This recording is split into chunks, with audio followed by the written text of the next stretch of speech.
Okey. A'udzubillahi minasyaitonirrajim. Bismillahirrahmanirrahim. Assalamualaikum warahmatullahi taala wabarakatuh. A'udzubillahi minasyaitonirrajim. Bismillahirrahmanirrahim. Rabbi shrah li sadri wa yassir li amri wahlul 'uqdatam min lisani yafqahu qawli. Wasaddid lisani wahdi qalbi bihaqqi sayyidina Muhammadin sallallahu alaihi wasallam. Allahumma zidna al-ilma warzuqna fahma. Allahumma nawwir qulubana bihidayatika kama nawatal arda bi nuri syamsika abadan abada. Yang saya hormati imam dan semua ahli jatah kuasa masjid, para sahabat ahli jemaah sekalian. Pertama-tama sekali, marilah sama-sama kita niat iktikaf di dalam masjid kita ini. Mudah-mudahan pahala amal ibadat kita dilipat gandakan oleh Allah Subhanahu wa taala. Nawaitu i'tikafa fi hadzal masjidillah taala.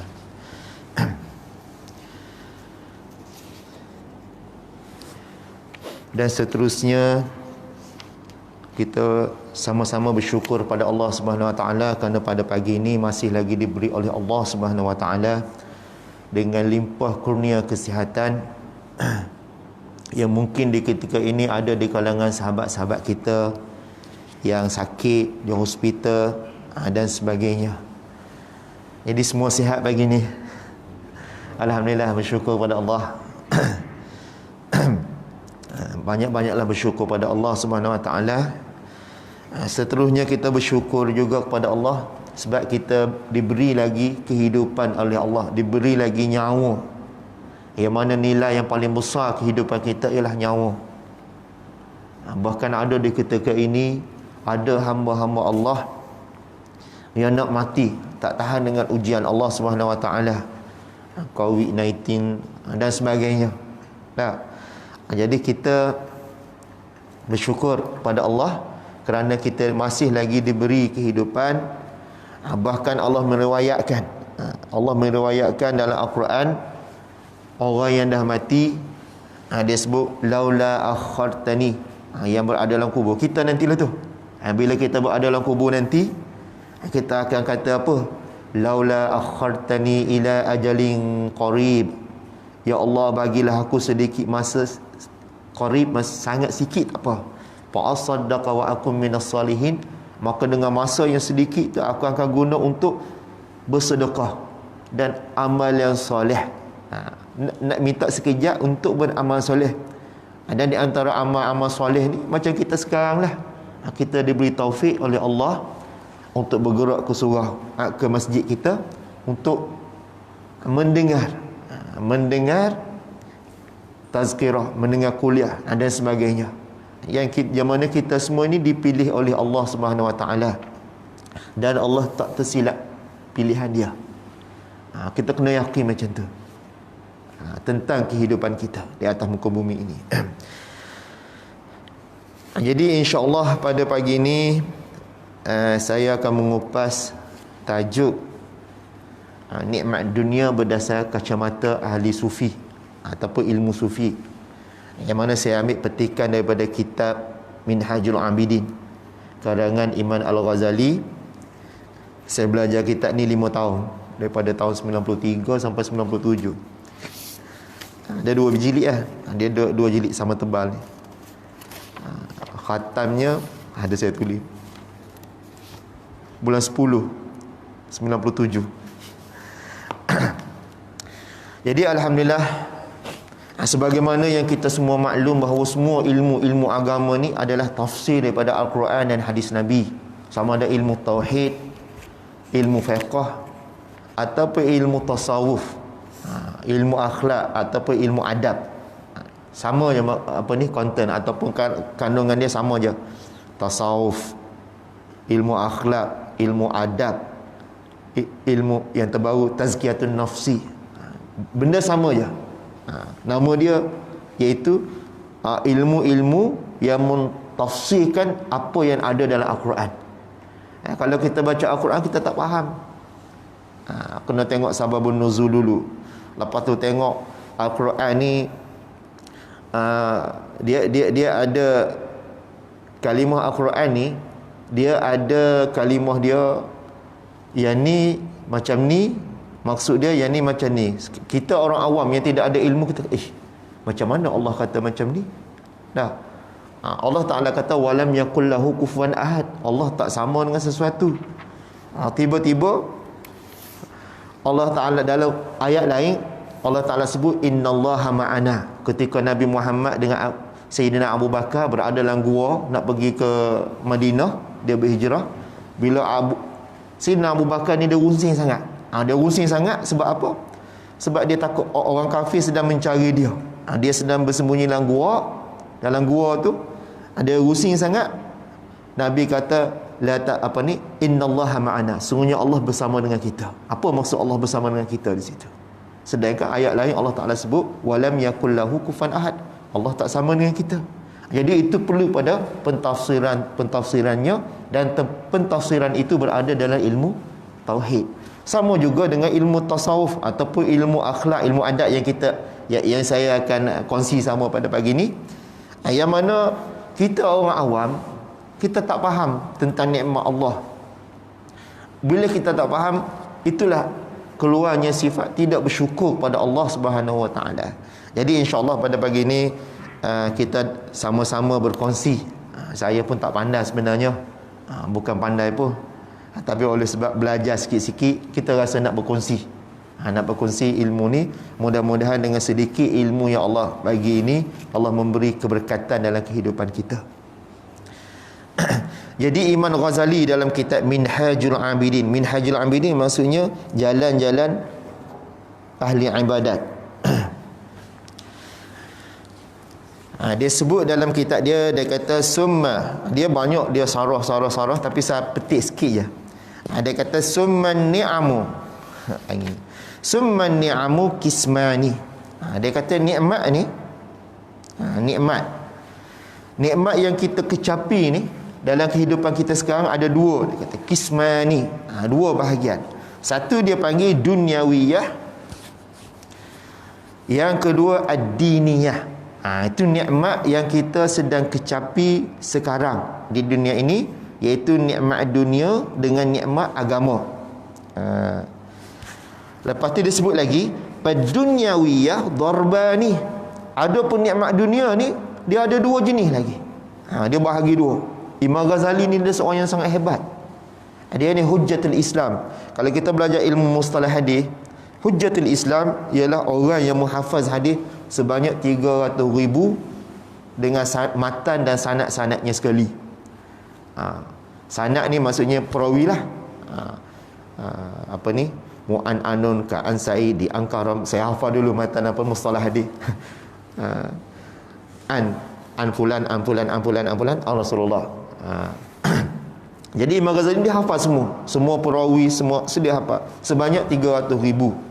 Kalau sebut Al-Hafiz dia menghafal hadis sebanyak 100,000. Di antaranya Al-Hafiz Ibn Hajar Al-Asqalani, Al-Hafiz As-Suyuti.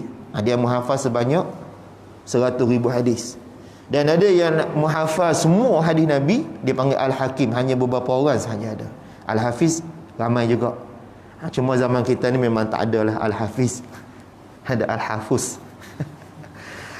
Jadi begitulah Imam Ghazali ni, dia buat kitab dia seolah-olah daripada hadis Nabi, kata-kata dia.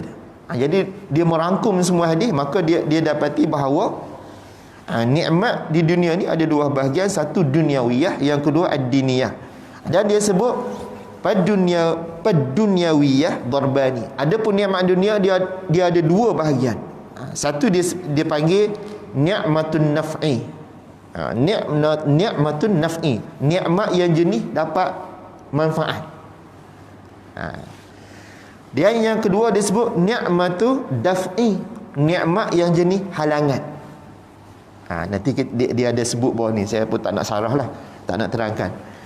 Dan dia sebut ni'matun naf'i, adapun nikmat yang jenis dapat manfaat ni, dia kata an a'taqal masaliha wal manafi', bahawa Allah memberi kepada kamu segala kebaikan dan segala manfaat.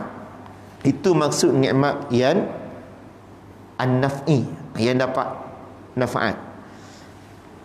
Lepas tu dia sebut lagi, fal manafi'u darbani. Bagi-bagi ya. Mula-mula ada dua, lepas tu ada dua pula. Lepas tu ada dua pula. Pening kepala kita dah. Tapi tak apa. Adapun jenis nikmat yang dapat manfaat ni ada dua bahagian pula. Yang pertama dia sebut al-khilqatus sawiyah. Jenis manfaat. Ciptaan Allah yang jenis sawiyah. Sawiyah ni sempurna. Dalam bahasa Arab sawiyah sempurna. Sempurna. Asal sama. Sama ni sempurna lah. Maksudnya Allah cipta kita dengan hidung ada, telinga ada. Tidak ada cacat celah. Itu nikmat yang sedang kita nikmati sekarang lah. Lepas tu dia sebut lagi fi salamatiha wa afiyatiha, iaitu kejadian Allah yang selamat sejahtera. Wa afiyatiha, dan fungsi-fungsinya yang baik.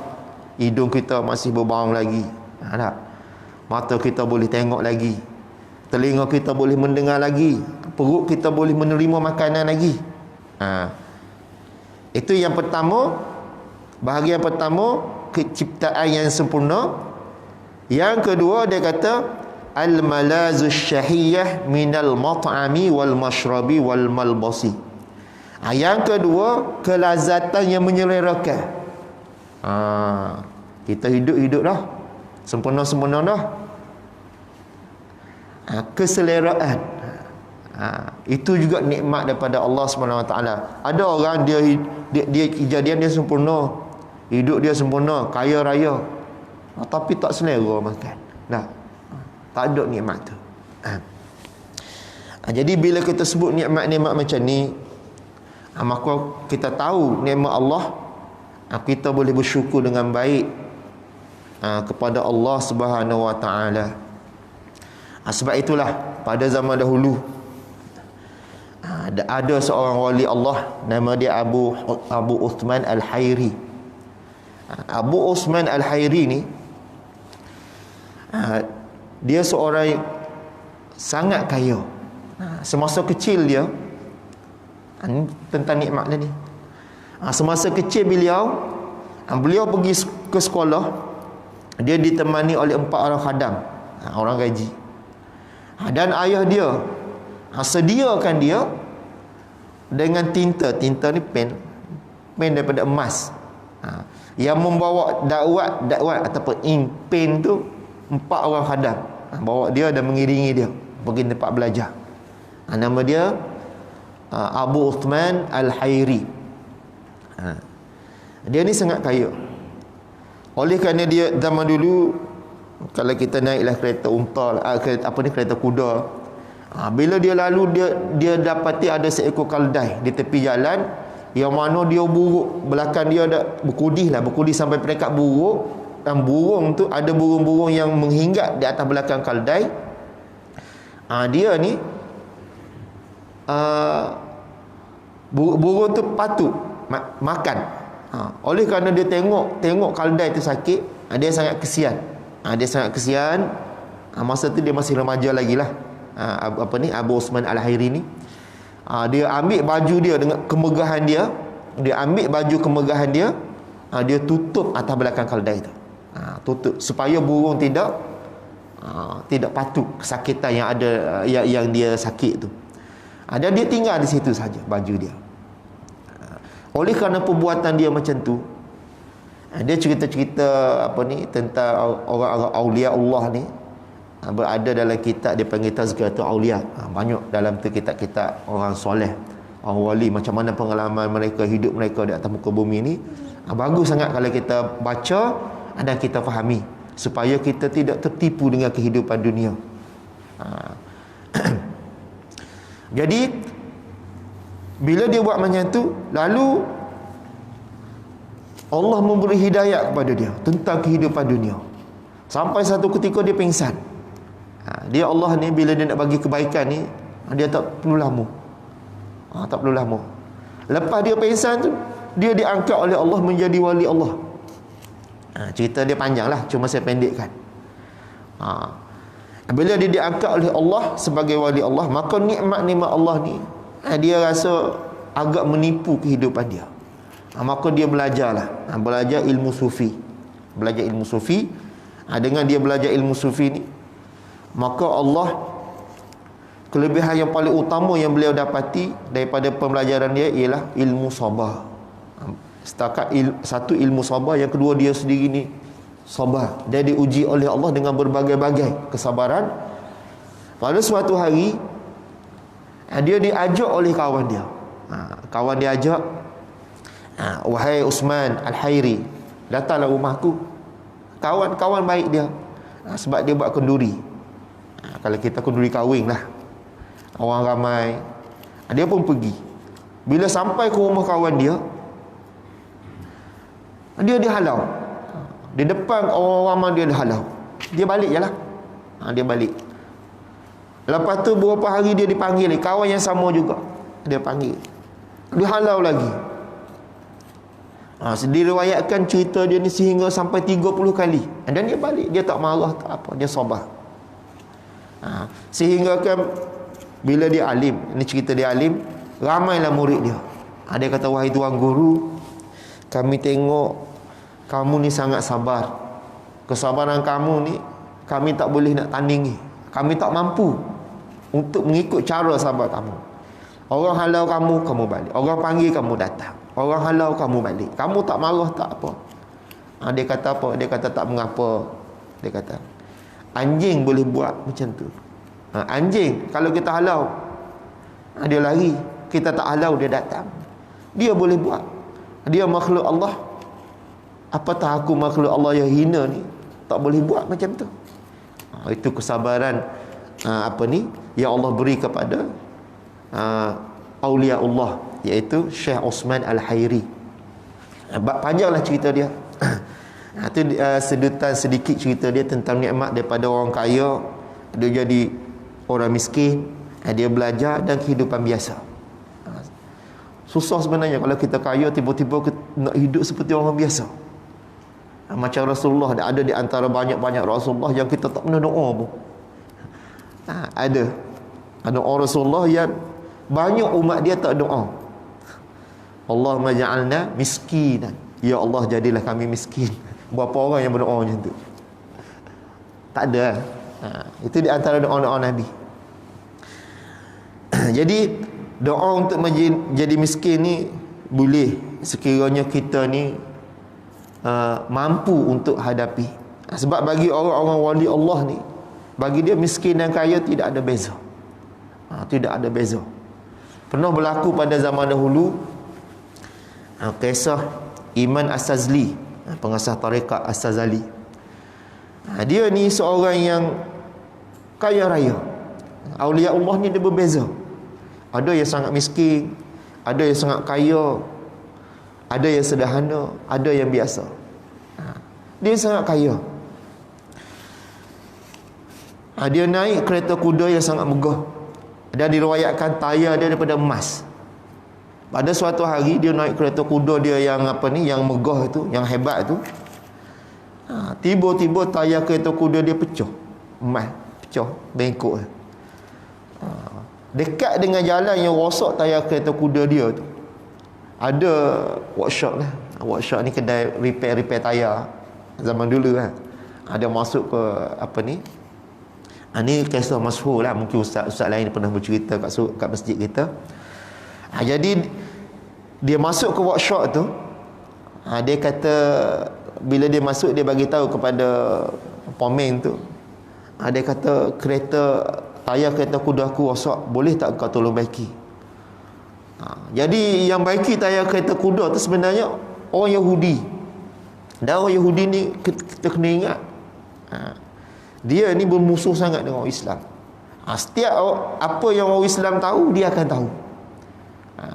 Kalau kita tengok orang-orang orientalis, dia mengkaji Islam bukan untuk dia, untuk menyesatkan orang Islam.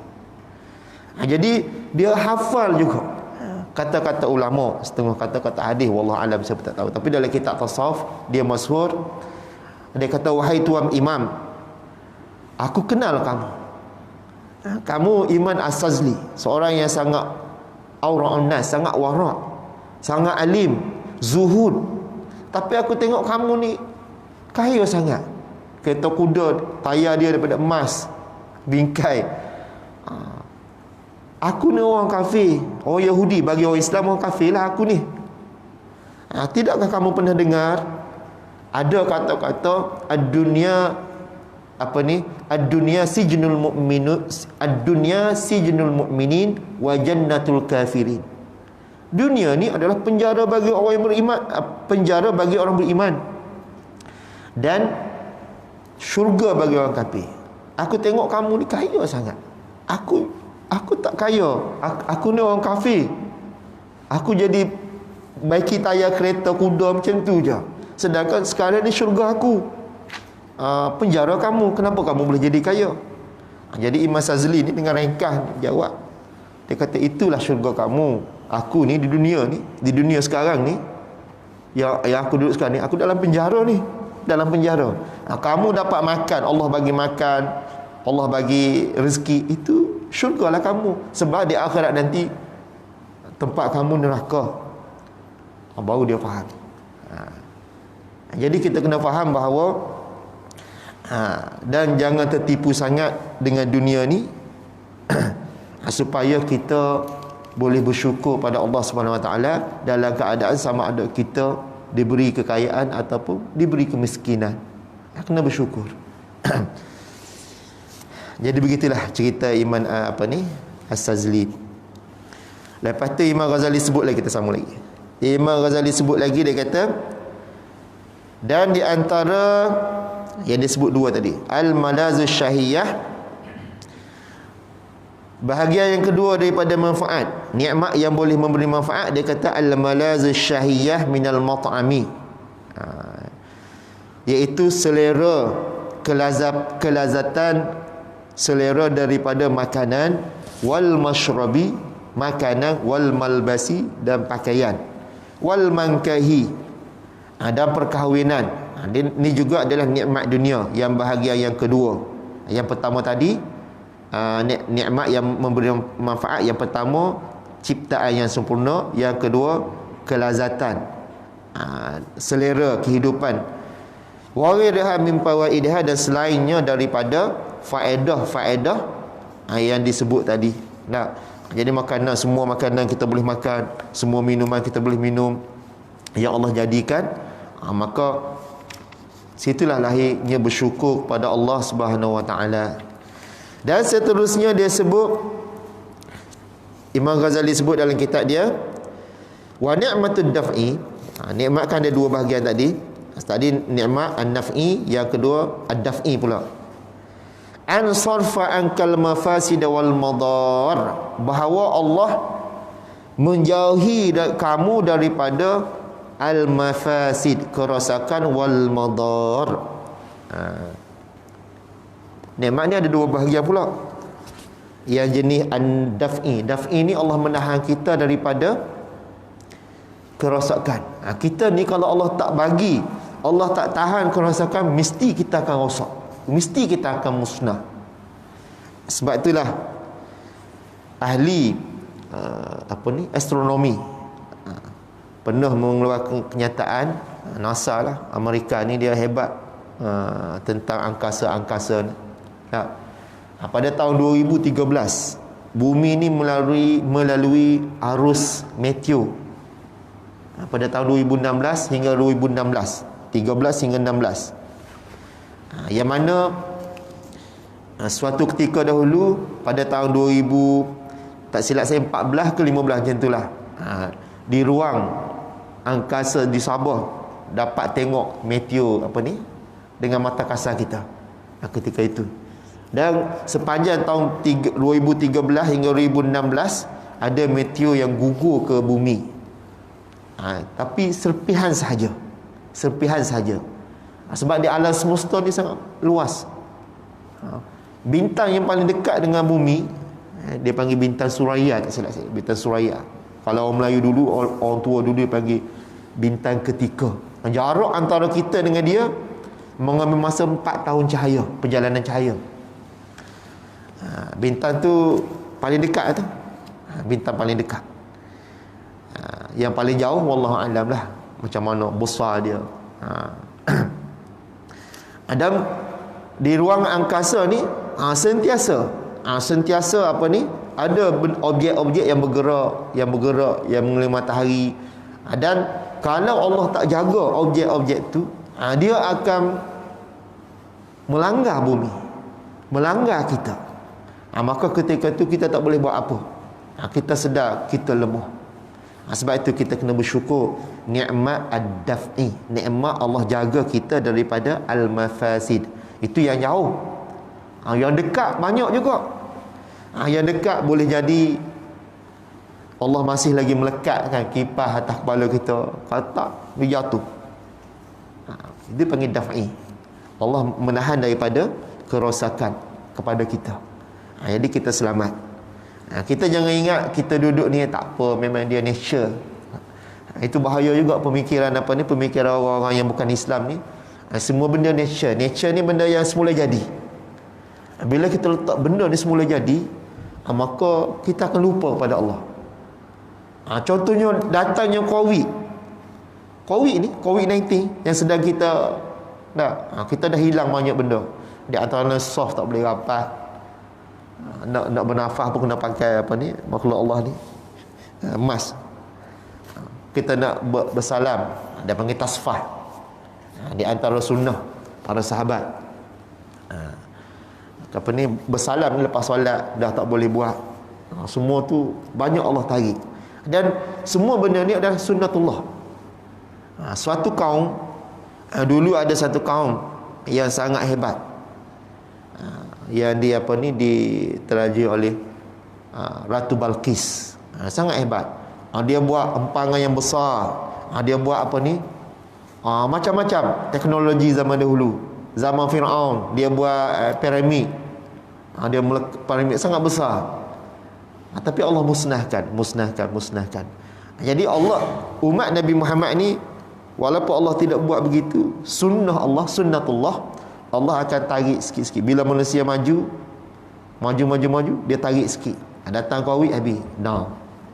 Allah nak menyedarkan kita bahawa nak tak nak kita mesti bergantung dengan Allah Subhanahu Wa Taala. Nikmat-nikmat yang dah lama dah Allah bagi tu mungkin kita tak bersyukur, maka Allah tarik macam tu. Tarik nak bagi kita sedar. Tapi kadang-kadang kita tak sedar juga. Allah bagi dah nikmat, Allah dah tarik dah. Nikmat tu masih lagi macam biasa juga.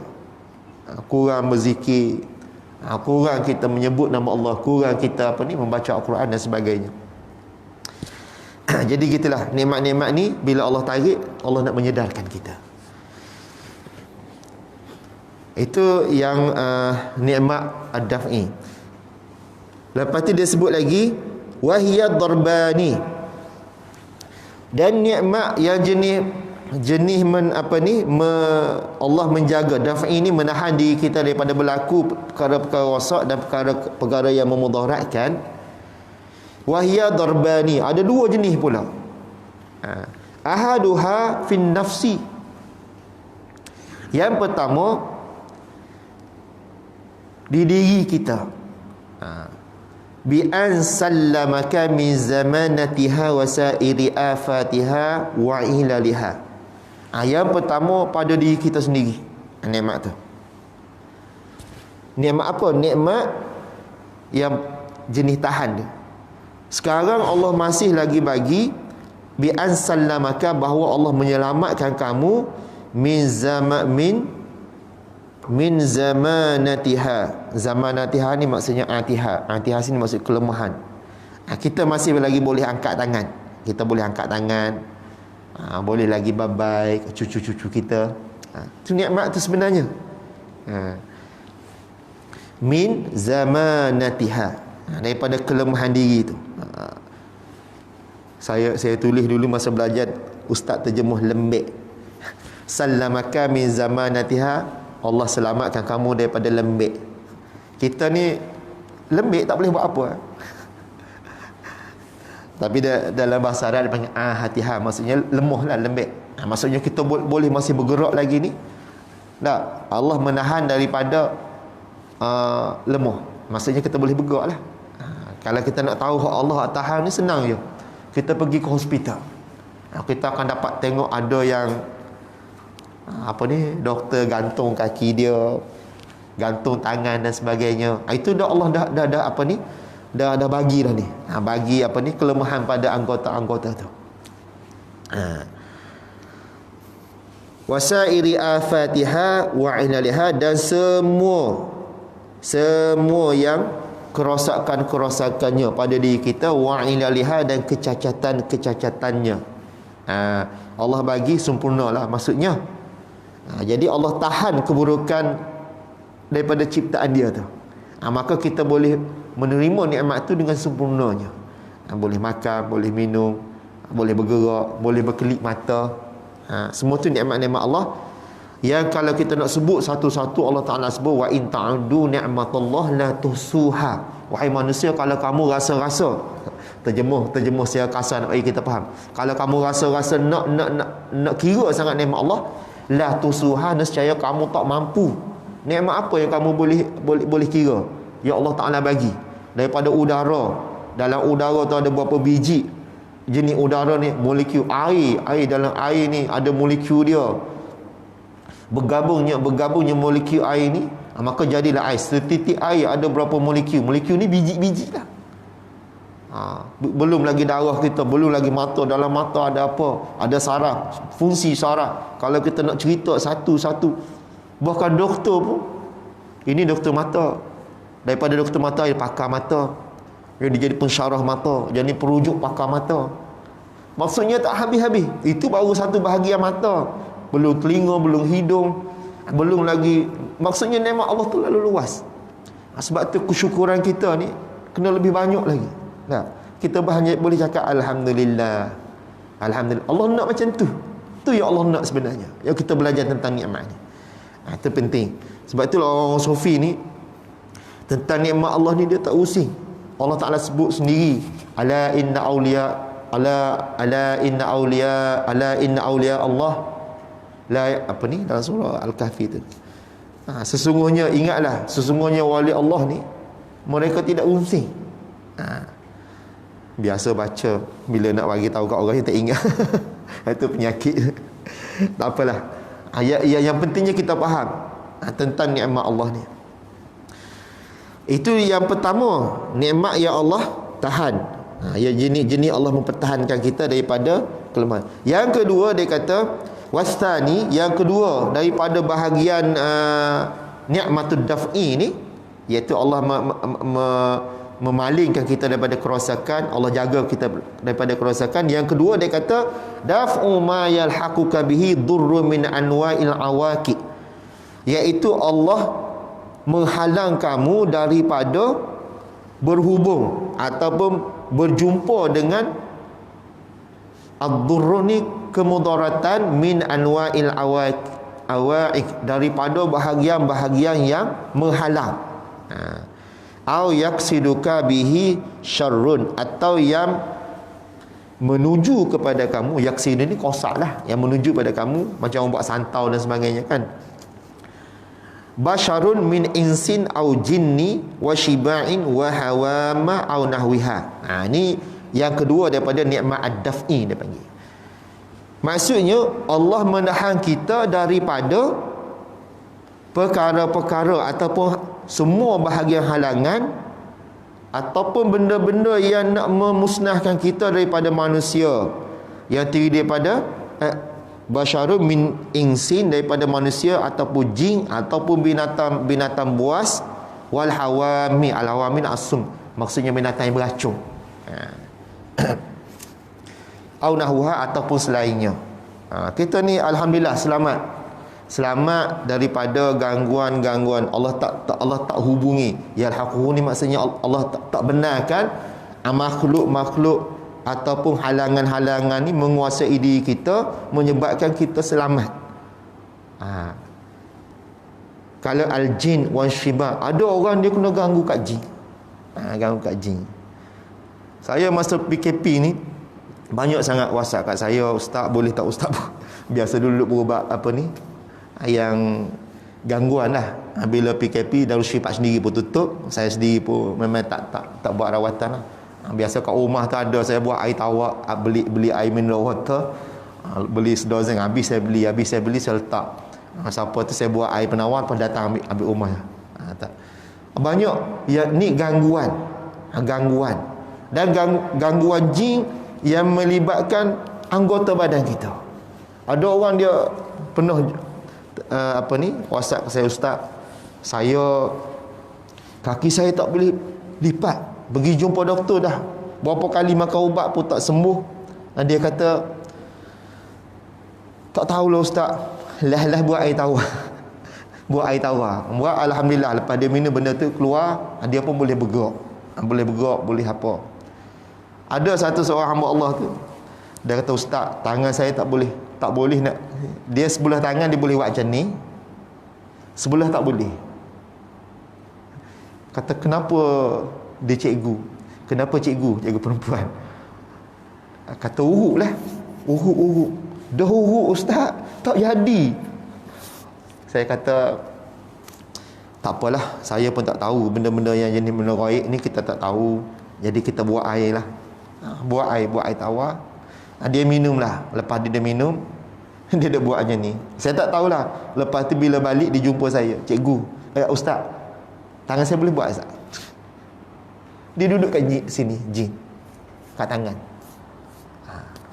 Sebab itu kalau penyakit-penyakit fizikal ni, kadang-kadang kalau kita pergi jumpa dengan doktor, sekali jumpa maka ubat tak jalan, 2 kali tak jalan, 3 kali tak jalan. Biasanya ada something, benda lain yang yang masuk dalam tubuh kita. Ni nikmat Allah juga. Kita tidak diuji macam tu. Tidak diuji macam tu. Ada seorang hamba Allah, dia dua masa saya kat Sabah dulu. Banyaklah cerita-cerita macam ni sebenarnya. Cuma biasa saya tak ceritalah kat orang sebab berkaitan dengan nikmat ni, saya terpaksa ceritalah nak bagi kita faham. Ada seorang hamba Allah tu, dia suami isteri. Dia pergi rumah saya, dia jumpa. Dia kata, ustaz, kami ni selalu bergaduh. Bila kami bergaduh hampir nak cerai. Lepas kami bergaduh, kami sedar. Ya. Bila sedar, saya pergi kat isteri saya. Dia kata, ayang, kenapa kita bergaduh tadi? Sekarang kita okey. Dia pun cari punca. Dia kata, tadi sebab air sikit je tumpah, lepas tu jadi semakin marah-marah, dah besar. Dia ceritalah kat saya, semua acap kali bila bergaduh, satu je kata simptom, bila kami nak bergaduh, dia kata telinga kami akan berdesing yang amat sangat. Jadi dua-dua berdesing, suami berdesing, isteri pun berdesing. Jadi dia kata, kadang-kadang berdesing ni dia pergi hospital, pergi jumpa doktor, di klinik dia pergi jumpa doktor, dia kata tak hilang ustaz. Macam mana? Tapi asyik bergaduh. Saya kata, tak apalah, kita pun tak tahu benda ni, kita tak nampak. Buat air penawar. Biasalah saya buat macam, sebab saya belajar daripada arwah Dr. Rondin. Dia ajar macam tu, saya buat macam tu. Lepas minum, yang perempuan tu pengsan sekejap. Lepas tu dia bangun, dia mengamuk. Rupanya ada jin. Suami dia pun ada. Dua-dua ada. Jadi alhamdulillah kita tidak diuji macam tu. Diuji. Itu yang jin ni dia uji, ada yang bentuk emosi, ada bentuk fizikal, dan ada bentuk khayal-khayalan. Itu bahaya. Ada yang jumpa yang jenis penyakit was-was. Ni masa ustaz sendiri. Ya ustaz tapi was-was. Was-was yang tahap melampau. Dia tengok bini dia macam tengok ular. Dia nampak ular. Itu khayal. Dia tak nak pergi kat bini dia. Dia jumpa. Alhamdulillah lepas tu beberapa kali buat sesi dia. Kalau jenis was-was ni, tak kira lah, was-was solat ke, was-was niat ke. Satu, kita kena buat sesi bagi dia faham. Yang kedua, buat air penawar untuk kita hilang penyakit-penyakit tu. Jadi nikmat-nikmat ni lah yang kita tak sedar. Orang yang kena baru dia sedar. Kadang-kadang orang kena tu bukan apa, Allah sayang kat dia. Kalau dia tak kena, dia tak akan pergi jumpa dengan ustaz. Dia tak faham pun tentang kehidupan dia di atas muka bumi ni. Ada makhluk lain perlunya kita muqarabah kepada Allah, kita mendekatkan diri pada Allah, perlunya kita bermunajat dengan Allah. Munajat ni kita berbisik dengan Allah. Setiap apa yang kita buat, ya Allah, aku hari ni nak buat ni, ya Allah, aku nak pergi ke KL ni, ya Allah, tolonglah selamat perjalanan aku ni. Kita mungkin tak pernah kita berbisik-bisik dengan Allah macam tu. Kebergantungan kita dengan Allah ni kurang. Maka dengan kita mari belajar macam ni, insya-Allah mudah-mudahan lepas ni kita sentiasa berbisik-bisik dan Allah tahu, Allah mendengar. Wa huwas samiul alim, Allah sangat mendengar. Samiun dalam bahasa Arab dia panggil sirah tasghir. Tasghir ni sangat mendengar, atas wazan fa'il. Penting bila kita tafsir Quran memahami bahasa Arab, baru kita ada zauq, dia panggil zauqul lughah, bahasa tu. Allah nak bagi tahu kita macam tu. Pukul berapa dah ni? Pukul 7 dah. Cukup dah Haji. Dan seterusnya, biasa pukul berapa Haji ya? Kita berhenti. Boleh berhenti dah. Okey, kita cari stesen dia. Stesen dia, kita terus baca yang last sekali lah. Dan Allah Ta'ala sebut dalam Al-Quran, wa in ta'uddu ni'matallahi la tuhsuha. Wahai manusia, sekiranya kamu nak mengira nikmat-nikmat Allah, la tuhsuha, nescaya kamu tak mampu. Angka apa kita nak letak, ataupun nombor berapa, nombor 1,000,000 ke nombor trilion ke, memang tak ada nombor. La tuhsuha ni unlimited, kita tak mampu. Sebab itulah last sekali yang kita mampu ucap Alhamdulillah.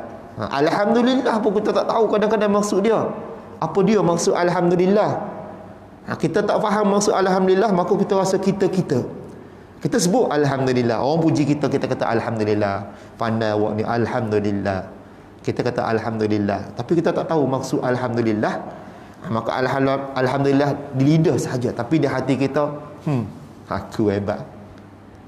Itu penting kita belajar ilmu-ilmu yang berkaitan dengan akhlak, adab, tasawuf, tazkiyatun nafsi dan sebagainya, supaya setiap benda-benda tu kita kembalikan pada Allah. Sebab semua ni adalah hak milik Allah SWT sepenuhnya. Lepas tu dia kata fa inna khasrat, dia panjang kan, tapi saya terus habislah sebab masa pun kita. Dia kata kullaha, dia kata kullaha ba'da anna manna 'alaiha biha wa ziyadata 'alaiha min kulli bab minha mimma la yusihi wa la yablughuhu wa hamu wa kullu tata'allaqu bi syai'in wahidin wa huwa. Dia kata semua benda-benda yang kita sebut tadi, namanya juga yang tak sebut ni. Tinggal terus tak apa. Semua tu dia kata tata'allaqu bi syai'in wahidin, dia bergantung dengan satu saja. Kita hak hamba ni, apa ni, tugas kita sebagai seorang hamba Allah, dia kata satu saja, wa huwa asyukru walhamdulillah, iaitu kita bersyukur pada Allah. Dengan setiap nikmat-nikmat yang Allah bagi, yang kita tak kena benda-benda yang merosakkan, dan Allah Ta'ala beri kebaikan, maka satu je yang kata, yang nak bagi tahu sini Imam Ghazali sebut, dia kata wa huwa asyukru walhamdulillah, iaitu kita bersyukur pada Allah dan kita mengucapkan Alhamdulillah. Alhamdulillah ni panggil alam al-istighraqiyah, lam yang apa ni, kita baca Alhamdulillahi Rabbil Alamin. Istighraqiyah ni maksud lam yang memberi makna meliputi semua. Tidak ada langsung kita. Alhamdulillah maksudnya segala puji ni sebenarnya tertentu untuk Allah. Itu disebut walhamdulillah. Pertama bersyukur, yang kedua kita ucapkan Alhamdulillah. Itu yang dikehendaki oleh Allah Subhanahu Wa Taala tentang nikmat-nikmat yang Allah bagi kepada kita. Jadi itu sajalah untuk pagi ni. Mudah-mudahan di lain masa kita boleh jumpa lagi dan kita akan sama-sama lagi belajar ilmu Allah SWT. Isi kandungan Al-Quran yang sangat banyak, sama ada yang tersirat ataupun yang tersurat. Sebab Al-Quran ni dia panggil talqisul mashaf, kitab yang sangat ringkas berbanding dengan kitab-kitab Injil, kitab Zabur yang sangat tebal. Sebab umat Nabi Muhammad ni dikira sebagai umat azkiya, umat yang cerdik. Jadi Allah bagi ringkas. Cerdik-cerdik pun kena belajar lah. Kena belajar. Daripada Al-Quran itulah lahirnya ilmu tauhid, ilmu fiqh, ilmu tasawuf. Ini adalah fardu ain pada kita. Kalau kita tak belajar, kita tak tahu. Jadi setakat itu saja untuk tazkirah ataupun kuliah pada pagi ini. Mudah-mudahan dia menjadi isi ataupun makanan rohani kita dan Allah meredai hidup kita. Kita sudahi dengan doa sedikit. A'udzubillahi minasyaitonirrajim. Bismillahirrahmanirrahim. Alhamdulillahirabbil alamin wassalatu wassalamu ala asyrafil anbiya'i wal mursalin wa ala alihi wasahbihi ajmain wa baraka wasallam. Allahumma inna nas'aluka minal khairi kullihi ajilihi wa ajilihi ma 'alimna minhu wa ma lam na'lam wa na'udzubika minasy syarri kullihi wa ajilihi ma 'alimna minhu wa ma lam na'lam. Allahumma inna nas'aluka min khairi ma sa'alaka 'abduka wa nabiyyuka Muhammadun sallallahu alaihi wasallam wa na'udzubika min syarri ma aza minhu 'abduka wa nabiyyuk. Allahumma inna nas'aluka al-jannata wa ma qarraba ilaiha min qaulin aw amal wa na'udzubika minan nari wa ma qarraba ilaiha min qaulin aw amal. Allahumma inna nas'aluka an taj'ala kulla qada'in taqdihi lana khaira. Wa sallallahu ala sayyidina Muhammad wa ala alihi wa sahbihi wa baraka wa sallam. Walhamdulillahirabbil alamin.